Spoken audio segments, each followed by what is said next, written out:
Uzun HTML darsligi 48-ci qism HTML5-dagi kirgizish tipi.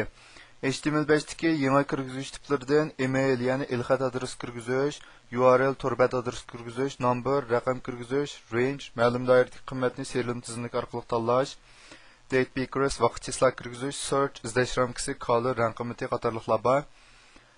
Bu yangi kirgizishlarning har qaysi tor kirgizishdagi qo'llamaslikqa o'xshamaydi. AI'da asosan degida qo'llamaydi. Operada 9.0 nashrda ko'p qismini 11.0 nashrdan boshlab hammasini qo'llaydi. Chrome'dami, Color'dan boshqa eng yangi nashrda hammasini qo'llaydi.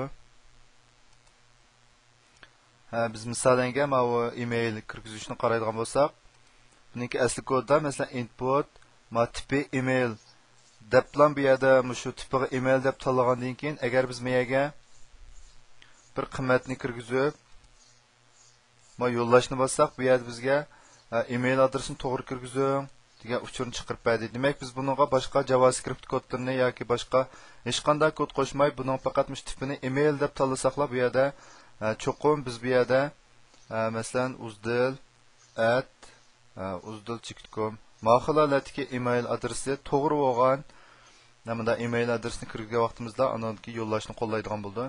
Masalan, URL adresi masalan torbat adresi kirgizganda biz buning qalaymiqan narsa kirgizib yo'llashni bossak, bu yerda torbat adresini kirgizganda deb chiqardi. Cho'qim torbat adresi bo'lgan ekan, mahilalardagi to'g'ri bo'lgan torbat adresini kirgizib yo'llashni bosgan vaqtimizda anonki uchur olmish chiqdi. Buniki qaraydigan bo'lsak, buni tipiga URL bu boshqa kirgizish tiplarni belgilagan vaqtimizda shu tipi degan qismiga input deb mush xat kuchniki tip degan xarakter qiymatiga mush qiymatlarni berish orqali bevosita aniqlanib bersak bo'ldi.